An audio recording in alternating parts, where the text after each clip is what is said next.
get to the story, which is, you know, part fiction, part taking on the real historical events, was that there was a journal, again, that was kept. I actually saw the journal. I was in Japan during the earthquake last year, and I mean, I was actually at the Imperial Palace, right across from the Imperial Palace where the National Archive is, and that day I was looking up and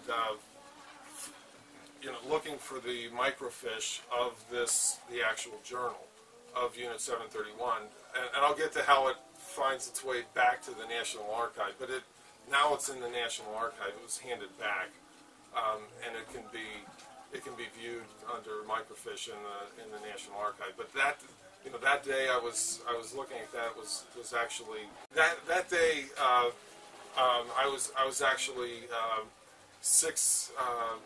a little later that day I was on the 6th floor of a bookstore in Ueno, near Ueno Park, and that's when the first wave of the earthquake came.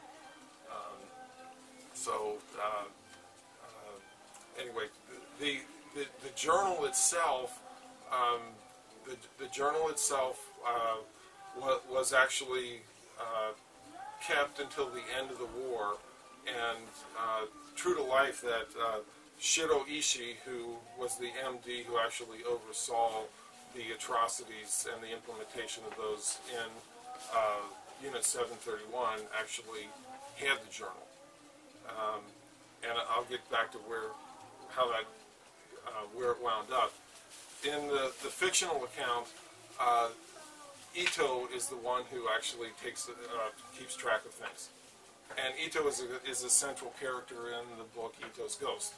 And Ito is the one who actually, when things are winding down at Unit 731, Shiro Ishii asked him to finalize and record all the events and all of the testing that's been done, and he's told to wrap it all up and get it in the journal, because towards the end of the war, Shiro Ishii is beginning to understand that the journal itself becomes a very important bargaining chip, both for his survival and how this is all viewed after the war.